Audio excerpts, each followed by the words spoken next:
Episode 9 के starting में ये एन को देखते जो स्टेज पर आता और ह्यूजू को यहाँ से ले गया था।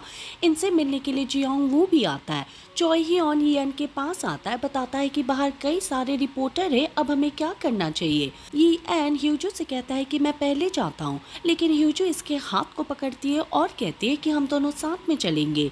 अगले सीन में देखते हैं कि बाहर ये दोनों नहीं आते बल्कि चॉय ह्योन और हाईजुंग आते। दोनों ने एक दूसरे के हाथ को पकड़ा हुआ था। इनकी बॉडी को पूरी तरह से अम्ब्रेला से कवर किया गया था ताकि पब्लिक को लगे कि ह्यूजू और ये एन है। दोनों गाड़ी में बैठ जाते, अपने हाथ को देखते, बाद में छुड़वाते और चले गए थे। जब ये पैलेस में आते तब सामने ये रैंग होती जो कि चॉय ह्योन से कहती है कि वो दोनों कहाँ पर है। चॉय ह्योन कुछ कहने ही जा रहा था लेकिन हाईजुंग इसको पंच मारती है और चुप होने के लिए कहती है। दूसरी ओर जियोंग वू को देखते जो कि इन दोनों को अपने ऑफिस के अंदर ले आता है। इस बारे में बात करते हैं कि अब हमें आगे क्या करना चाहिए। हालांकि जियोंग वू ने कह दिया था कि फिलहाल के लिए तुम्हें चुप रहना चाहिए, लेकिन ये एन कहता है कि हम ऐसा नहीं करेंगे। हालांकि हम पहले पब्लिक को धोखा दे रहे थे लेकिन अब ऐसा नहीं है। जियोंग वू ये एन से पूछता है कि क्या तुम्हें लगता है कि तुम पब्लिक को ये बताओगे और वो तुम्हारी बात पर भरोसा कर लेंगे। बाद में इससे पूछता है कि क्या तुम श्योर हो कि 3 साल के बाद डिवोर्स नहीं दोगे। ये एन कुछ नहीं कहता।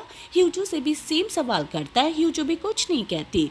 सेक्रेटरी जियोंग वू के पास आता है और इसको बाहर ले आता है। ये एन ह्यूजू से पूछता है कि क्या तुम डरी हुई हो, लेकिन ह्यूजू मना करती है और कहती है कि मैं नहीं डरी हूँ क्योंकि मेरे पास खोने के लिए कुछ भी नहीं है, मेरे पास कुछ भी ऑनर नहीं है, इसलिए मैं तो ठीक हूँ। लेकिन तुम्हारे बारे में क्या तुम डर गए हो क्योंकि तुम्हारे पास ऑनर है। ये एन कहता है कि हाँ मैं डरा हुआ हूँ, लेकिन मुझे लगता है कि इस ऑनर की वजह से मैं तुम्हें बर्बाद कर सकता हूँ।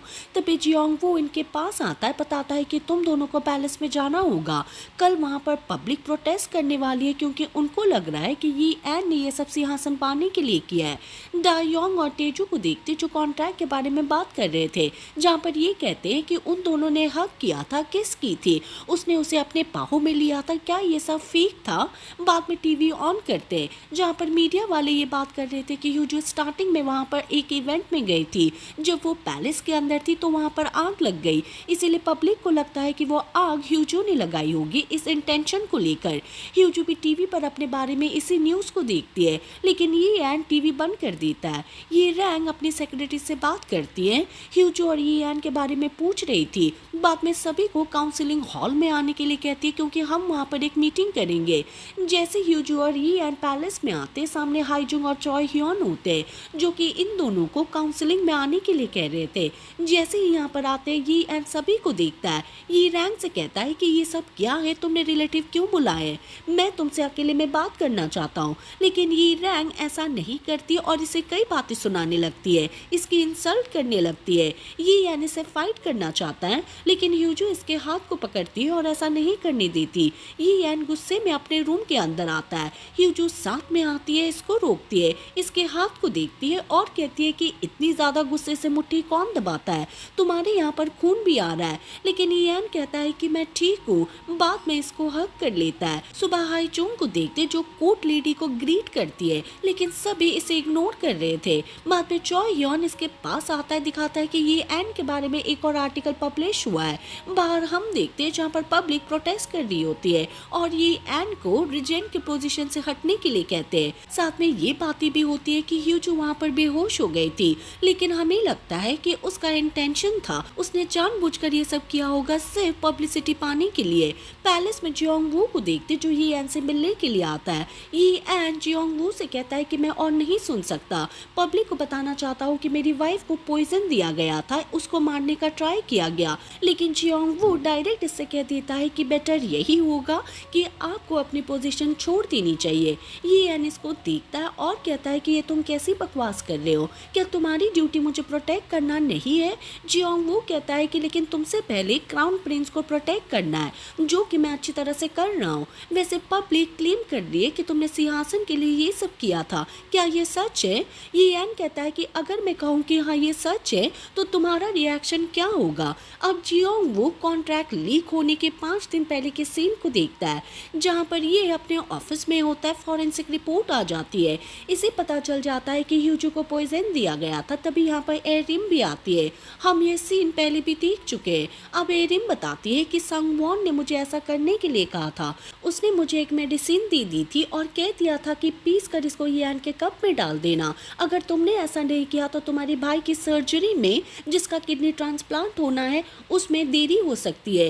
एरिन कहती है कि मेरे पास कोई ऑप्शन नहीं था और मैंने ये कर दिया। अब हम कॉन्ट्रैक्ट लीक होने के 4 दिन पहले के सीन को देखते हैं, जहाँ पर अब जियोंग वू ये रैंक से मिलने के लिए आता है और इन सब बातों के बारे में बताता है। साथ में कुछ एविडेंस होते हैं जो कि एरिन की रिकॉर्डिंग होती है, लेकिन ये रैंक कहती है कि ऐसा नहीं हो सकता, मेरा डैड ये काम नहीं कर सकते। जियोंग वू कहता है कि तुम जानती हो कि ये सच है, लेकिन मैं पता लगाने का ट्राई कर रहा हूँ कि क्या तुम भी इसमें मिली हुई हो। तभी बताया जाता है कि ये एन बाहर आ गया है, ये रैंक से मिलना चाहता है। ये रैंक बहुत ज़्यादा नर्वस हो जाती है। जियोंग वू कहता है कि अब हमें क्या करना चाहिए। ये एन को इसके बारे में नहीं पता है। ये रैंक कहती है कि मुझे सोचने के लिए टाइम चाहिए। जियोंग वू कहता है ठीक है, आज रात तक तुम बता देना। जियोंग वू बाहर आता है। ये एन इससे पूछता है कि तुम क्या कर रहे थे। जियोंग वू कहता है कि बस कुछ काम करने के लिए आया था, बाद में चला गया था। अब ये एन ये रैंक के पास आता है, इसके फेस को देखता है और कहता है कि तुम ठीक नहीं दिख रही हो, लेकिन इसने कह दिया था कि मैं ठीक हूँ। ये एन अपनी वाइफ की सिक्योरिटी को लेकर बहुत ज़्यादा चिंता कर रहा था, इसलिए पूरे स्टाफ को चेंज करने के लिए कह रहा था। जियोंग वो बाहर आता है। ह्यूजू अपने नौकरों के साथ होते हैं जो इसको देख लेती है। बाद में इससे बात करने लगती है। हालांकि नौकर ह्यूजू की टांग खींचने लगते हैं, बताते हैं कि ये एन बहुत ही क्लोज रहता है, हमें लगता है कि बच्चा जल्दी मिल सकता है। ह्यूजू चुप होने के लिए कहती है। जियोंग वू से कहती है कि चलो हैंग आउट के लिए चलते हैं। जियोंग वू ऐसा ही करता है। ह्यूजू पहले पॉइजन के बारे में पूछ रही होती है। जियोंग वू कहता है कि हम ट्राई कर रहे हैं, हमें जल्दी सब कुछ पता चल जाएगा। वैसे तुम्हारे बारे में क्या, मुझे लगता है कि तुम मुझसे आगे निकल गई हो। लेकिन ह्यूजू कहती है कि ऐसी कोई बात नहीं है, तुम भी जानते हो और मैं भी जानती हूँ। साथ में ये एन कि ये कोई शादी नहीं है, हमारे बीच कॉन्ट्रैक्ट हुआ है, लेकिन मैं बातें नौकरों को नहीं बता सकती। दूसरी ओर ये रैंक को देखते जो अपने डैड संगवॉन से मिलने के लिए आती है, एविडेंस को दिखाती है और कहती है कि ये सब क्या है। संगवॉन एविडेंस को चेक करता है और कहता है कि तुम्हें कहाँ से मिला। ये रैंक चिल्लाती है और कहती है कि इसकी परवाह क्यों कर रहे हो, क्या तुम सच में ही एन को मारना चाहते हो। ये भी हाँ भरता है और कहता है कि वो सिंहासन ले सकता है, हमें ऐसा करना ही होगा। वैसे तुम क्यों डर रही हो, तुमने पहले भी ऐसा किया है ना, तुमने शाही आदेश को जलाने के लिए उसमें आग लगा दी थी, लेकिन बाद में पूरे पैलेस में आग लग गई, तुम्हारे हस्बैंड की डेथ हो गई। लेकिन अगर पब्लिक को बताओगी तो क्या पब्लिक तुम्हारी बात पर भरोसा करेगी। ये रैंक कहती है कि मुझे नहीं पता था कि तुम मेरे बारे में ये सोचते हो। संगवॉन अपनी बेटी को समझाता है और कहता है कि मैं जो कुछ भी कर रहा हूँ वही सही है। अब मुझे बताओ कि एविडेंस तुम्हारे पास कैसे आया। ये रैंक ने बता दिया था कि जियोंग वू ने दिया था। रात को ये रैंक पैलेस में आती है जहाँ पर सामने ह्यूजू होती है, इसको ग्रीट करती है, लेकिन ये रैंक इससे कहती है कि तुम्हें केयरफुल रहना चाहिए, बाद में चली जाती है। रात को जियोंग वू को देखते जो अपने ऑफिस में होता है, इसके पास ह्यूजू और ये रैंक कॉल कर रही होती है, लेकिन ये शायद कॉल रिसीव नहीं करता। कॉन्ट्रैक्ट लीक होने के 3 दिन पहले का देखते हैं, जहाँ पर अब जियोंग वू एक स्मृति स्थल पर आता है और अपने डैड से मिलता है, लेकिन तभी यहाँ पर ये रैंक भी आती है और इससे बात करने लगती है।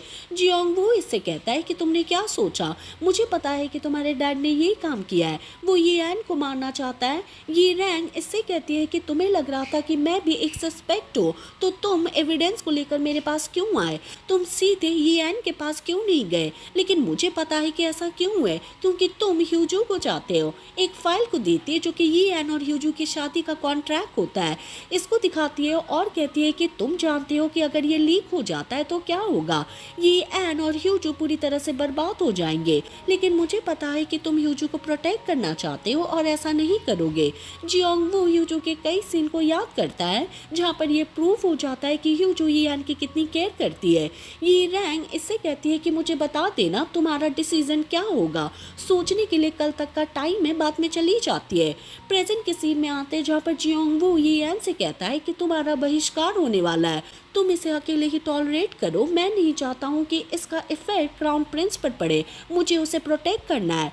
कोर्ट लेडी ये रैंक से बात करती है, जहाँ पर इसे बताती है कि जियोंग वो काफ़ी टाइम से ये एन के साथ मीटिंग कर रहा है। ये रैंक कहती है ठीक है, मैं फ़िलहाल ह्यूजू से बात करना चाहती हूँ, वो कहाँ पर है। ह्यूजू को देखते जो अपने ऑफिस में होती है, चॉय यॉन उसको बता देता है कि जियोंग वू ने ये एन को क्या करने के लिए कहा है, अपनी पोजीशन छोड़ने के लिए कह दिया है। वो तो तुम्हारी साइड में था ना, पता नहीं उसने ऐसा क्यों कहा। ह्यूजू को बताया जाता है कि ये रैंक तुमसे मिलना चाहती है। अगले सीन में दोनों बात कर रहे थे, जहाँ पर ये रैंक उससे कहती है कि तुम नीचे चली गई हो, बर्बाद होना कैसा लगता है, क्या तुम्हें पता चल गया है, तुम दोनों के बीच में कॉन्ट्रैक्ट हो गया था। ये एन ने तुमसे क्या मांगा था। ह्यूजू कहती है कि क्या तुमने कॉन्ट्रैक्ट अच्छे से नहीं पढ़ा था, ना ही तो मुझे उससे कुछ चाहिए ना ही उसको। दूसरी ओर ये एन को देखते जिसको ये पता चलता है कि संग वॉन मेरे भतीजे से बात कर रहा है। हम संग वॉन को भी देखते जो कि ये यून पर चिल्ला रहा होता है। कई न्यूज़ को दिखाता है जो कि रूमर्स होती है कि पहले पास में यहाँ पर आग लग गई थी, लेकिन ये चिल्लाता है और कहता है कि मेरे डैड ने ऐसा नहीं किया। ये एन के बारे में इसके कान भर रहा होता है, लेकिन तभी ये एन आता है, संगवॉन को पकड़ता है, इसके गले को दबाता है और कहता है कि मुझे पता है कि तुम्हारा क्या प्लानिंग है और तुम यहाँ पर क्या करना चाहते हो। ह्यूजू भी यहाँ पर आती है, ये एन को देखते हुए रुकने के लिए कहती है, लेकिन ये एन ऐसा नहीं करता, इसके गले को दबाता है और कहता है कि अगर अगली बार मेरे भतीजे के साथ कुछ भी किया तो देख लेना, मैं तुम्हें मार डालूंगा। बाद में बाहर आता है, जहाँ पर ये यून को देखता है। ये यून डर गया था। ये एन इसको अपने पास बुला लेता है, फिर पास के सीन पे बात करता है, जहाँ पर ये एन अपने भाई से बात करने के लिए जाने वाला था, लेकिन कोर्ट लेडी कहती है कि ये रैंक से बात कर रहा है, आपको वेट करना होगा। ये एन कहता है कि कोई बात नहीं है। तभी यहाँ पर ये यून भी आता है, दोनों चाचा भतीजा खेलने लगते हैं, लेकिन तभी पास के रूम में दोनों बात कर रहे थे, जहाँ पर ये एन और यून इनकी बातें सुन लेता है। ये बातें वही होती जो हम पहले सुन चुके हैं। ये एन का भाई शाही आदेश लिखता है और कहता है कि मेरे बाद ये एन सिंहासन पर आएगा, मरने से तो ये चीज बेहतर है। लेकिन ये रैंक इसके पास आती है, शाही आदेश को लेती है, जलाती है और कहती है कि मैं तुम्हें मरना देखना पसंद करूंगी, ये सब मैं क्राउन प्रिंस के लिए कर रही हूँ। प्रेजेंट में ये एन यून से बात करता है और कहता है कि जब भी तुम्हें डर लगे तो मेरे पास आ जाना, मैं तुम्हें प्रोटेक्ट रखूंगा। ये अपने रूम में आता है, यूजू साथ में आती है, इसे कहता है कि मुझे माफ कर देना, तुमने मेरा वहाँ पर वो रूप देखा। लेकिन ह्यूजू कहती है कि कोई बात नहीं, वो बहुत ही अच्छा था, तुम अब फाइट बैक कर रहे हो, जो कि मुझे बहुत पसंद आया। दूसरी ओर चॉय ह्योन और हाईजुंग को देखते जो कि हैंग आउट के लिए आ गए थे, जहाँ पर हाईजुंग चॉय ह्योन से पूछती है कि ये एन को क्या पसंद है, अब मैं उसकी सेक्रेटरी हूँ, उसको मैं ही देखना चाहती हूँ। चॉय ह्योन कहता है कि तुम उसे ब्लैक टी दे सकती हो, वो उसे लाइक करता है और भी उसकी कई पसंद के बारे में पूछती है। सब बताने के बाद चॉय ह्योन इससे कहता है कि तुम्हारे बारे में क्या, तुम्हें क्या पसंद है। हाईजुंग इसको देखती ही रह जाती है। चॉय ह्योन कहता है कि सिर्फ मैं जानने के लिए क्यूरियस हूँ, बाद में चला गया था।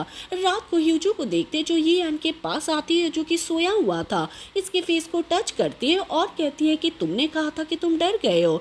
सच कहूँ तो मैं भी डरी हुई हूँ, क्योंकि मुझे लग रहा था कि मेरी वजह से तुम बर्बाद हो सकते हो। अगले सीन में ह्यूजू अपना काम कर रही थी। टीजू उसके पास कॉल करता है, बताता है कि यहाँ पर बोर्ड मीटिंग होने वाली है और मुझे लगता है कि डैड को बुलाया जाएगा, तुम्हें यहाँ पर आना होगा। ह्यूजू कहती है कि ठीक है। तभी यहाँ पर ये एन आ गया था और कहता है कि क्या हुआ। ह्यूजू कहती है कि कुछ नहीं, मेरे डैड ठीक फील नहीं कर रहे, मैं उससे मिलने के लिए जा रही हूँ। ये एन कहता है कि ठीक है, हम साथ में चलेंगे, लेकिन ह्यूजू कहती है कि रहने दो, पब्लिक हम दोनों को वहाँ पर देख सकते हैं, इसलिए मैं अकेली चली जाऊंगी। ये एन इसकी बात के लिए मान जाता है। बाद में चॉय ह्योन से कहती है कि गाड़ी निकालो, किसी को पता नहीं चलना चाहिए कि हम कहाँ पर जा रहे हैं। अगले सीन में दोनों साथ में गाड़ी में होते हैं, जहाँ पर अब ह्यूजू जियोंगवू के पास आती है और इसे कहती है कि तुम ऐसा कैसे कर सकते हो, तुम ये एन को पोजीशन छोड़ने के लिए कैसे कह सकते हो। जियोंगवू कहता है कि मैं सब तुम्हारे लिए कर रहा हूँ, मैं नहीं चाहता कि तुम्हें चोट लगे। ह्यूजू कहती है कि मैंने कब कहा था कि तुम मेरी हेल्प करो। जियोंगवू उसको देखता है और कहता है कि तुम चेंज हो गई हो, तुम पहले ऐसी नहीं थी, तुम पहले दिखावा किया करती थी, लेकिन अब वैसी नहीं रही। बाद में ह्यूजू कन्फेस कर देती है और कहती है कि मैं ये एन को बहुत ज़्यादा लाइक करती हूँ। बाद में बाहर आती है।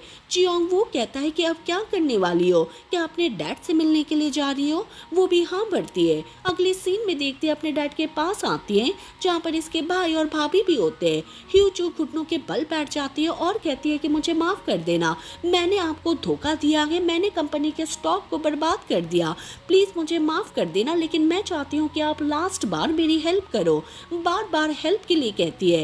ह्योन ग्युक इसके सामने आता है और कहता है कि ठीक है, तुम किसे बचाना चाहती हो, अपने आप को या फिर ये एन को। ये एन भी अपना काम कर रहा होता है, जहाँ पर हाई जुंग ब्लैक टी लेकर इसके पास आती है और साथ में कहती है कि तुम ऑक्शन पर कब जाओगे। ये एन इसे कहता है कि अब क्या हुआ। हाई जुंग कहती है कि पीएम के ऑफिस की ओर से रिक्वेस्ट आई है, आपको अपनी ऑफिशियल ड्यूटी छोड़नी होगी। ये एन कहता है कि ठीक है, इस बारे में ह्यूजू को पता नहीं चलना चाहिए। ये एन रात को अपने रूम में होता है, जहाँ पर ह्यूजू इससे मिलने के लिए आती है, इसके नाम को लेती है, भागकर इसके पास आती है, हक कर लेती है। ये एन इसे पूछता है कि क्या हुआ, क्या ये कोई गिफ्ट था। ह्यूजू इसको देखती है और कहती है कि चलो डिवोर्स ले लेते हैं। एपिसोड के लास्ट में एपिलॉग को देखते हैं, जहाँ पर ह्योन ग्युक ने ह्यूजू से पूछा था कि ठीक है, मैं तुम्हारी हेल्प करूंगा, तुम किसे बचाना चाहती हो, अपने आप को या फिर ये एन को। ह्यूजू कहती है कि मैं ये एन को बचाना चाहती हूँ, मैं खुद को आसानी से प्रोटेक्ट कर लूंगी, लेकिन ये एन को नहीं, इसलिए मैं चाहती हूँ कि आप उसकी हेल्प करो। और इसी के साथ ये एपिसोड खत्म हो जाता है। हम मिलेंगे नेक्स्ट वीडियो के साथ। Thank you for watching.